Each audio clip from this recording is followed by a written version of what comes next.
Hello everyone, आज हम discuss करेंगे सेकंड मैथमेटिक्स का क्वेश्चन नंबर 3। जैसा कि यहाँ पर लिखा गया है, क्वेश्चन नंबर 3 कुछ इस तरह है, express the following. Question number 3 के टोटल जो है वो 3 पार्ट्स हैं, ए बी सी। बेसिकली ये जो तीनों के तीनों पार्ट्स हैं, इसमें हमने एक फंक्शन का दूसरे फंक्शन के साथ रिलेशन को शो करना है। जैसा कि क्वेश्चन नंबर 1 है, express the following the parameter of square as a function of its area. इस स्टेटमेंट को समझने से पहले हमें यहाँ पर कुछ चीज़ें हैं उनको पहले समझना पड़ेगा। जैसा कि यहाँ पर एक जो वर्ड है पेरीमीटर है, एंड सेकंड वर्ड स्केयर है, एंड थर्ड एरिया।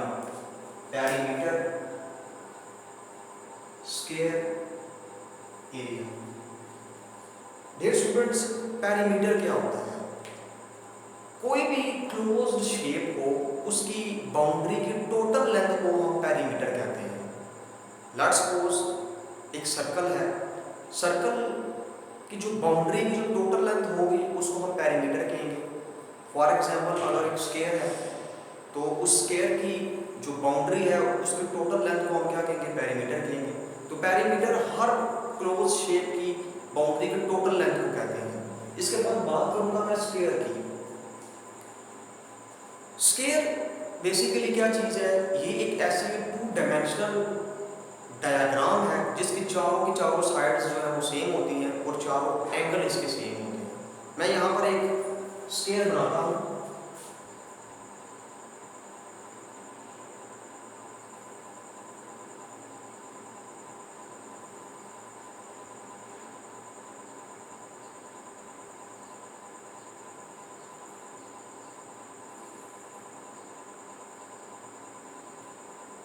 ये स्टूडेंट्स, जो एक स्क्वायर होता है इसकी चारों की चारों साइड्स जो है वो सेम होती हैं, चारों की लेंथ जो है वो सेम होती है, और इनके जो 4 एंगल आपको नजर आ रहे हैं, जो 4 एंगल्स हैं, वो भी 90 डिग्री के होते हैं।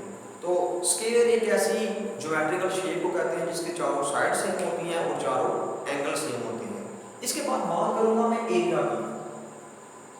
अगर जनरली मैं एरिया की बात ना करके सिर्फ एक स्क्वायर के एरिया की बात करूं, जैसा कि आपको पता ही होगा कि कोई भी चीज़ है उसका एरिया फाइंड करने का फार्मूला है, या एरिया होता क्या है? बेसिकली लेंथ इनटू विड्थ को हम एरिया कहते हैं।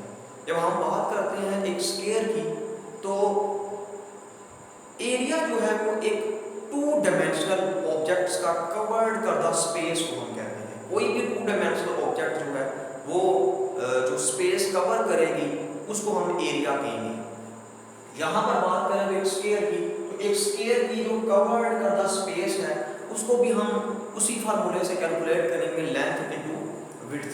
अब ये 3 चीजें डिस्कस करने के बाद मैं फाइनली आपको बताता हूँ कि हमने यहाँ पर करना क्या कैलकुलेट है। सबसे पहले तो हम लेट करते हैं, मैं इस क्वेश्चन का सॉल्यूशन स्टार्ट करता हूँ। लेट करते हैं, let x be the length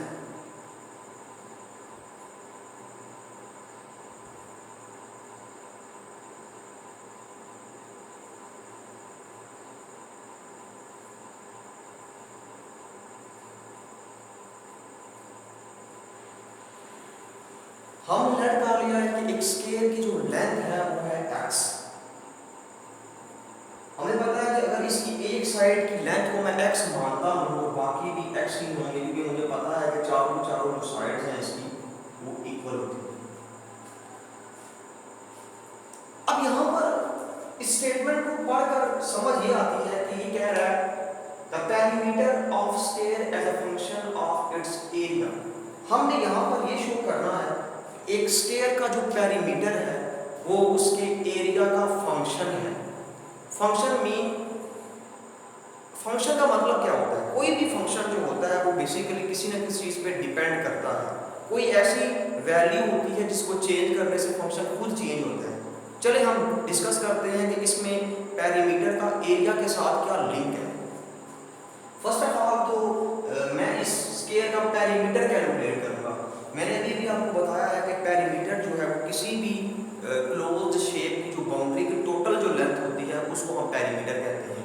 यहाँ पर अगर मैं इस स्क्वायर की पेरीमीटर की बात करूँ तो बाउंड्री मीन कि अगर मैं यहाँ से चलना स्टार्ट करता हूँ तो दोबारा अगर मैं यहाँ पर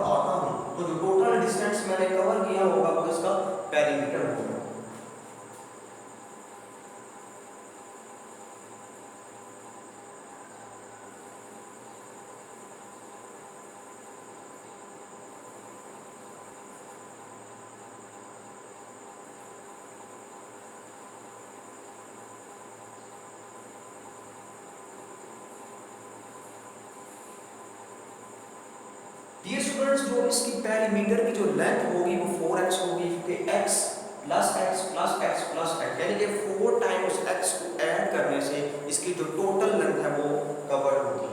तो यहाँ से हमें पता चल जाएगा कि हमारा जो पेरीमीटर है, पेरीमीटर जो p है वो है 4x। इसे इक्वेशन नंबर 1 का नाम दें। ये मैं आपको बात बताता चलूँ कि इस क्वेश्चन नंबर 3 का टोटल 3 पार्ट्स हैं। हर पार्ट में हम फर्स्ट ऑफ ऑल क्या करेंगे, जहां हमें कोई भी दो चीज़ों के दरमियान रिलेशंस फाइंड करने के लिए कहेगा, तो हमने क्या करना है, हमने जो है वो 1 बाय 1 हर एक चीज़ को फर्स्टली कैलकुलेट करना है, देन हमने उन दोनों को आपस में रिलेशंस को जो है ना वो ज्वाइन करना है। जैसे कि यहाँ पर बात की गई थी पैरामीटर की बात की गई थी और एक स्क्वायर के एरिया की बात की थी। उस स्क्वायर का पैरामीटर मैंने कैलकुलेट कर लिया, अब मैं इस स्क्वायर का एरिया सेपरेटली कैलकुलेट करूंगा और फाइनली क्या करूंगा, पैरामीटर का एरिया के साथ लिंक को मैं देखूंगा कि क्या इसके दरमियान रिलेशन है। अब एरिया की अगर बात करें तो सिंपली हमें पता है कि एरिया का जो फार्मूला है, एरिया जो है वो होता है length into width, length multiply by width. तो यहाँ पर जनरली जो लेंथ है वो भी x है और विड्थ भी x है, तो फाइनली जो एरिया है वो है x की स्क्वायर, एरिया है x की स्क्वायर। इसे इक्वेशन नंबर 2 का नाम देंगे। देखिए अगर हम सेपरेटली इक्वेशन नंबर 1 को देखें तो parameter is the function of x and x is the side of square. यहाँ पर देखें तो area is the function of x। Parameter का x के साथ फंक्शन होने का क्या मतलब है, देखिए जो आप x की वैल्यू को इंक्रीज करेंगे, यानी कि अगर आपके पास एक स्क्वायर है, छोटा स्क्वायर है, इस स्क्वायर को बढ़ा दें तो ऑब्वियसली बात है कि इसकी जो साइड की जो लेंथ है वो बढ़ जाएगी। अगर वो लेंथ बढ़ेगी तो एज अ रिजल्ट जो पैरामीटर है वो बढ़ जाएगा। इसका मतलब ये है कि हम कह सकते हैं कि parameter is the function of x को चेंज करने से पैरामीटर भी चेंज होता है। इसके बाद अगर हम बात करें एरिया की, तो area is the function of x की स्क्वायर।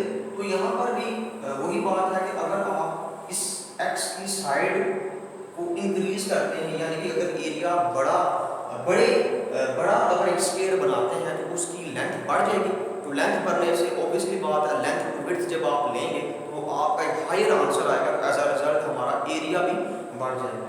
लेकिन हमने ये चीज़ें शो नहीं करनी, हमें वो कह रहा है कि पैरामीटर का एरिया के साथ क्या लिंक है, यानी कि इस पैरामीटर का इस एरिया के साथ क्या लिंक है, एरिया को चेंज करने से पैरामीटर पे क्या इफेक्ट पड़ता है, हमने ये चीज़ कैलकुलेट करनी है। तो देखिए चूंकि पहले वर्ड वो पैरामीटर का ले रहा है, पहले पैरामीटर की बात कर रहा है, तो हमें इक्वेशन नंबर 1 है इसमें थोड़ी सी अमेंडमेंट करनी पड़ेगी। यहाँ पर जो हमें x नजर आ रहा है जो कि साइड ऑफ स्क्वायर है, यहाँ पर एरिया होना चाहिए। अब यहाँ पर एरिया को लाने के लिए क्या किया जा सकता है, बिल्कुल देखिए अगर इक्वेशन नंबर 2 का दोनों साइड्स का अगर मैं अंडर रूट लूँ तो अंडर रूट लेने से क्या होगा, from equation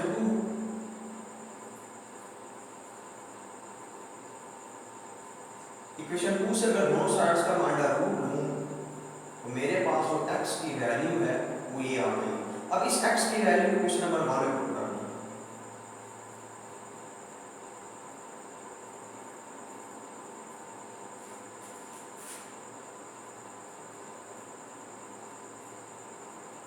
dear students, parameter का और एरिया के साथ ये लिंक है। अब हमने यही एक्सप्रेस करना था the parameter of square as a function of its area. तो यहाँ से हम चेक कर सकते हैं कि एक स्क्वायर का जो पैरामीटर है वो उसके एरिया का फंक्शन है। एरिया को चेंज करने से पैरामीटर भी चेंज होता है। तो देखिए हमेशा फंक्शन का मतलब ये नहीं कि एक चीज़ को इंक्रीज करें दूसरी भी इंक्रीज हो, हमेशा ऐसा नहीं होता। और ना ही इसका मतलब ये होता है कि एक चीज़ को इंक्रीज करने से दूसरी चीज़ डिक्रीज हो।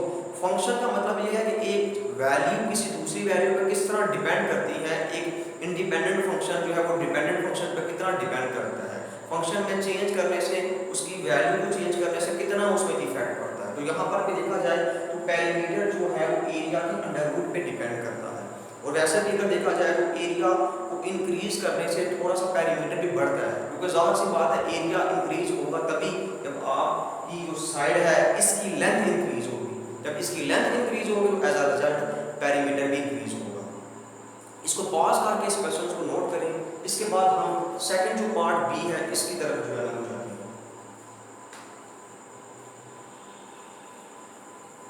चलिए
स्टूडेंट्स, जो क्वेश्चन नंबर 2 है यहाँ पर वो कह रहा है कि हमने ये चीज एक्सप्रेस करनी है, area of a circle as a function of its circumference C.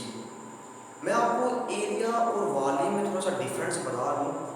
Area जो है वो हमेशा एक 2 डायमेंशनल ऑब्जेक्ट का होता है, जबकि वॉल्यूम जो है वो एक 3 डायमेंशनल ऑब्जेक्ट का होता है। एरिया एक 2 डायमेंशनल ऑब्जेक्ट की कवर्ड करदा स्पेस है, जबकि वॉल्यूम जो है वो एक 3 डायमेंशनल ऑब्जेक्ट की कवर करता स्पेस है। कुछ स्टूडेंट्स कंफ्यूज भी हो रहे हैं कि ये 2 डायमेंशनल और 3 डायमेंशनल क्या है। देखिए मैं आपको सिंपली बताता हूँ कि 2 डायमेंशनल ऑब्जेक्ट से मुराद वो ऑब्जेक्ट्स हैं जिनको आप वाज़िया तौर पर व्हाइट बोर्ड पे ड्रा कर सकते हैं, यानी कि ऐसी डायग्राम जिसको आप व्हाइट बोर्ड पे ड्रा करें और किसी भी किस्म का उबहाम ना रहे, किसी किस्म का कोई आपको कंफ्यूजन ना हो, तो ऐसे ऑब्जेक्ट्स को हम कहेंगे 2 डायमेंशनल ऑब्जेक्ट्स, जैसे कि सर्कल। इसी तरह अगर 3 डायमेंशनल ऑब्जेक्ट्स की बात करें तो 3 डायमेंशनल ऑब्जेक्ट्स ऐसे ऑब्जेक्ट्स हैं जिन्हें हम व्हाइट बोर्ड पे वाज़िया तौर पर ड्रा नहीं कर सकते, जैसा कि एक स्फीयर है, बॉल है। तो यहाँ मैं जो है कोई भी यहाँ पर किसी पर्सन की अगर डायग्राम बनाता हूँ तो कुछ चीज़ें ऐसी होंगी जो हमें हाइड होंगी और कुछ चीज़ें हमें वाज़िया होंगी, तो पूरी की पूरी जो डायग्राम है वो हमें वाज़िया नहीं होगी in case of 3 dimensional objects. क्योंकि 3 डायमेंशनल के केस में 3 एक्सिस आ जाते हैं, एक्स, वाई एंड ज़ेड, जबकि व्हाइट बोर्ड खुद एक प्लेन है, खुद जो है वो 2 डायमेंशनल ऑब्जेक्ट है ये, तो इसमें भी 2 ही एक्सिस होते हैं, जबकि 2 डायमेंशनल ऑब्जेक्ट्स में भी 2 ही एक्सिस होते हैं, एक्स वाई, एक्स जी या जी एक्स, कुछ भी जो है वो 2 एक्सिस हम ले सकते हैं। तो चलिए हम अपने क्वेश्चन की तरफ चलते हैं। क्वेश्चन में हम पूछ रहे हैं area of a circle as a function of its circumference. तो फर्स्ट ऑफ ऑल तो बात करूंगा एरिया, जैसा कि मैंने अभी आपको बताया कि वो एरिया जो है वो लेंथ इनटू विड्थ होता है, लेकिन ज्योमेट्रिकल शेप्स में, मैथमेटिक्स में कुछ ऐसी डायग्राम्स हैं जिनके एरिया के फार्मूले ऑलरेडी हमें पता होने चाहिए। जैसे कि एक सर्कल की बात की जाए, मैं यहाँ पर एक सर्कल जो है वो ड्रा करता हूँ।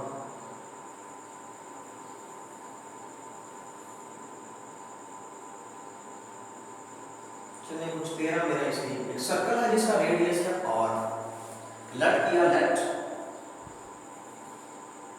r be the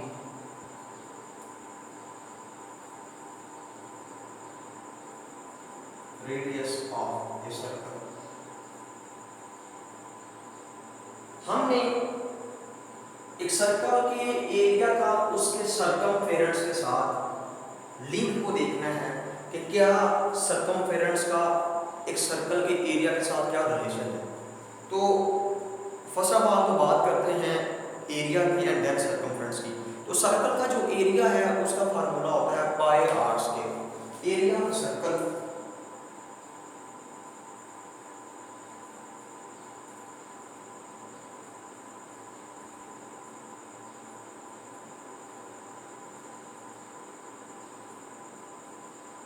pi r square एक सर्कल का एरिया है, और यहाँ पर चेक कर सकते हैं कि एरिया जो है वो सर्कल के रेडियस पे डिपेंड करता है। रेडियस को इंक्रीज करने से सर्कल का एरिया भी इंक्रीज होगा। इसके बाद करते हैं बात सर्कमफेरेंस की। तो देखिए डियर स्टूडेंट्स, सर्कल की जो ये बाउंड्री आपको नजर आ रही है इसको हम कहते हैं सर्कमफेरेंस। इन अदर केस हम इसको पेरीमीटर भी कह सकते हैं, क्योंकि अभी अभी हमने बात की थी कि पेरीमीटर किसी भी क्लोज जो ऑब्जेक्ट है उसकी टोटल बाउंड्री की जो लेंथ है उसको हम सर्कमफ्रेंस कहते हैं। तो मैथमेटिक्स में एक सर्कल के सर्कमफ्रेंस का फार्मूला भी ऑलरेडी मौजूद है। सर्कल के जो सर्कमफ्रेंस है उसका फार्मूला होता है 2 पाई r। और देखें अगेन जो है वो सर्कमफ्रेंस भी रेडियस पे भी डिपेंड करता है। ज़ाहिर सी बात, जब आप रेडियस को बढ़ाएंगे तो रेडियस बढ़ाने का मतलब ये है कि जो उसकी बाउंड्री है ये थोड़ी सी वाइडली हो गई है। जब वाइडली हो गई तो एज अ रिजल्ट हमारा सर्कमफ्रेंस भी इंक्रीज होगा। अब देखिए हमने एरिया का सर्कमफ्रेंस के साथ लिंक देखना है। मैं आपको दोबारा से छोटी सी मैं आपको एक ट्रिक बता दूं कि इस तरह के क्वेश्चन में हमने क्या करना है। फर्स्ट ऑफ ऑल तो हमने स्टेटमेंट को रीड करना है, स्टेटमेंट क्या है। इसके बाद जो उसने नए पॉइंट्स बताए हों जैसे कि सर्कमफ्रेंस क्या है, सर्कल क्या है, वॉल्यूम क्या है, एरिया क्या है, पेरीमीटर क्या है, इन चीज़ों का ऑलरेडी आपको पता होना चाहिए। इसके बाद हमने देखना है कि यहाँ पर वो कौन सी दो चीज़ों के दरमियान रिलेशंस की बात कर रहा है। तो फर्स्ट ऑफ ऑल जिस चीज़ के बारे में ज़्यादा सी बात है, इन क्वेश्चन में सिर्फ दो ही चीज़ें होंगी जिनके आपस में हमने रिलेशन शो करना है। तो हमने वन बाई वन हर एक चीज़ के बारे में समझना है, उनका फार्मूला लिखना है। लिख लिया। इसके बाद हमने सेकेंडली ये करना है कि जो हमारा फर्स्ट जो फंक्शन होगा उसका सेकंड फंक्शन के साथ रिलेशन को ज्वाइन करने के लिए फर्स्ट फंक्शन में थोड़ी सी अमेंडमेंट करनी है। तो हमें पता चल जाएगा फर्स्ट फंक्शन का सेकंड के साथ क्या रिलेशन है। जैसे कि प्रीवियस क्वेश्चन में भी हमने इसी तरह किया था। जो फर्स्ट क्वेश्चन था उसमें वो पेरीमीटर की बात कर रहा था, सेकंड में वो एरिया की बात कर रहा था। हमने पेरीमीटर वाली इक्वेशन में थोड़ी सी चेंजिंग की, अमेंडमेंट की, हमारा पेरीमीटर का एरिया के साथ लिंक हमें मिल गया। इसके बाद देखिए एरिया का सर्कमफ्रेंस के साथ लिंक है। तो यहाँ पर अब हम एरिया का देखेंगे कि एरिया को क्या चेंज किया जाए कि यहाँ पर एरिया के साथ सर्कमफ्रेंस भी आ जाए। तो देखिए अगर नोट करें पाई तो ऑलरेडी कांस्टेंट है, यानी कि यहाँ पर r की जगह पर सर्कमफ्रेंस को होना चाहिए। अब मैं इक्वेशन नंबर 2 से क्या r की वैल्यू पुट करके इसमें से फाइंड करके यहाँ पर पुट नहीं कर सकता। बिल्कुल फ्रॉम इक्वेशन नंबर 2, इक्वेशन 2 से मैं r की वैल्यू को फाइंड करूंगा c डिवाइडेड बाय 2 पाई। इस r की वैल्यू को इक्वेशन नंबर 1 में पुट करूंगा।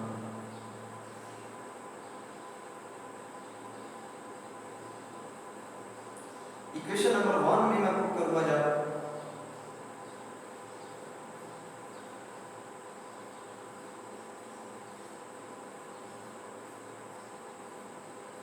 ये पाई इस पाई से cancel, area is equal to 1/4 pi into c। तो देखें ये एरिया का सर्कमफ्रेंस के साथ जो है वो लिंक है। एरिया जो है वो सर्कमफ्रेंस के स्क्वायर पे डिपेंड करता है। तो यही वो चीज़ कह रहा था, एक्सप्रेस करें the area of the circle as a function of circumference. इसे पॉज करके नोट कर लें। इसके बाद हम जो है वो थर्ड क्वेश्चन की तरफ बढ़ते हैं। चलिए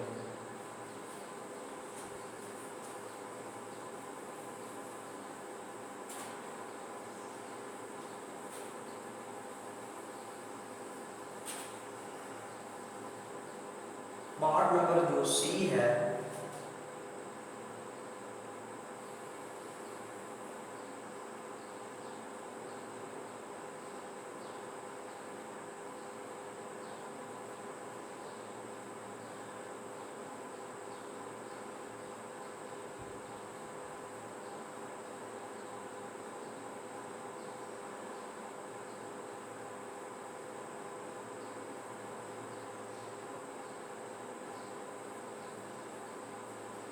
पार्ट नंबर जो हमारे पास सी है इसमें वो कह रहा है कि एक क्यूब है, इसके एरिया का, एक क्यूब का जो वॉल्यूम है, सॉरी एक क्यूब का जो वॉल्यूम है उसका क्या लिंक है उसी क्यूब के बेस एरिया के साथ। तो फर्स्ट ऑफ ऑल मैंने आपको बताया था कि वॉल्यूम क्या होता है। तो मैंने बताया था कि वॉल्यूम जो है वो एक 3 डायमेंशनल ऑब्जेक्ट्स का कवर्ड करदा जो स्पेस है उसको हम वॉल्यूम कहते हैं। इसके बाद बात करेंगे क्यूब की। तो देखिए क्यूब जो है वो एक 3 डायमेंशनल ऑब्जेक्ट है। डेली लाइफ में अगर क्यूब की बात करें तो लिडो में जो डाइस होता है, जो 6 साइड वाला जो डाइस होता है वो बेसिकली क्यूब ही होता है। क्यूब की डेफिनेशन इस तरह है कि ये एक 6 साइडेड जो है वो डायग्राम है, जिसका हर एक एंगल जो है वो 90 डिग्री का होता है और हर एक साइड जो है वो इक्वल होती है। मैं यहाँ पर एक क्यूब बनाने की कोशिश करता हूँ।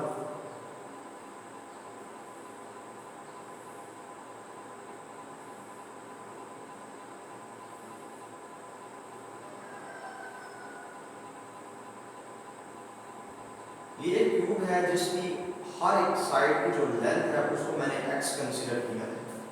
Late x the length of sides। इसके बाद बात करेंगे एक क्यूब के वॉल्यूम की, चूंकि वॉल्यूम का बेस एरिया के साथ हमने रिलेशन फाइंड करना है। बेस एरिया क्यूब की, देखिए क्यूब का कोई भी जो उसकी किसी भी साइड का जो एरिया है वो उसका बेस एरिया है, लेकिन यहाँ पर बेस एरिया इस एरिया से जो है वो मुराद है। तो सिंपली बात करेंगे पहले वॉल्यूम। तो देखिए वॉल्यूम कैलकुलेट करने का फार्मूला है length into width into height. तो अगर हम एक क्यूब के वॉल्यूम की बात करें, एक क्यूब के वॉल्यूम की, तो वॉल्यूम लेंथ भी x है, विड्थ भी x है, हाइट भी x है, तो क्यूब का जो वॉल्यूम है उसका फार्मूला आएगा v = इसे इक्वेशन नंबर 1 बनाओ। इसके बाद बात करते हैं उसके बेस एरिया, जो सिंपल एरिया का फार्मूला है लेंथ इनटू विड्थ। तो देखें यहाँ पर एरिया जो है वो इसकी सिर्फ बेस का होगा, या इस साइड का कह सकते हैं, इस साइड का कह सकते हैं, इस साइड का कह सकते हैं, तो एक ही एरिया है सब साइड का। तो देखिए एरिया जो है वो हमेशा 2D ऑब्जेक्ट है, जो 2D ऑब्जेक्ट उस स्पेस कवर कर रही है, जो जगह उसने घेरी हुई है वही उसका एरिया है। तो एरिया क्या होगा, लेंथ इनटू विड्थ। लेंथ भी x है जबकि विड्थ भी जो है वो x है, तो एरिया होगा x²। थर्डली हमने ये देखना है कि यहाँ पर वॉल्यूम का एरिया के साथ क्या रिलेशन है। तो उसके लिए मैंने आपको कहा था जो इक्वेशन नंबर 1 है, यहाँ पर जो जिस चीज पे डिपेंड करती है, जो चीज अगर वॉल्यूम है तो वॉल्यूम डिपेंड करता है x पे। अब इस x की जगह पर एरिया का होना चाहिए। तो from equation number 2 again, from equation number 2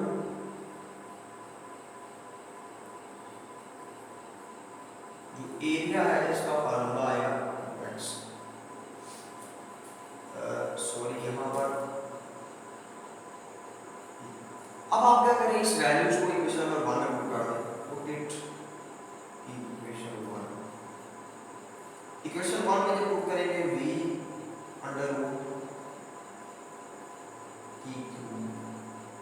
no के अंडरवुड जो है 1/2 के इक्वल होता है, volume is equal to 1/2। Finally होगा v इज इक्वल टू 3/2। देखें वॉल्यूम का एरिया के साथ ये रिलेशन है एक क्यूब के अंदर, एक क्यूब के अंदर वॉल्यूम का एरिया के साथ ये लिंक है। तो हमारा क्वेश्चन नंबर 3 के सिर्फ 3 पार्ट थे। तो उम्मीद है कि इन 3 पार्ट्स की आपको समझ आई होगी।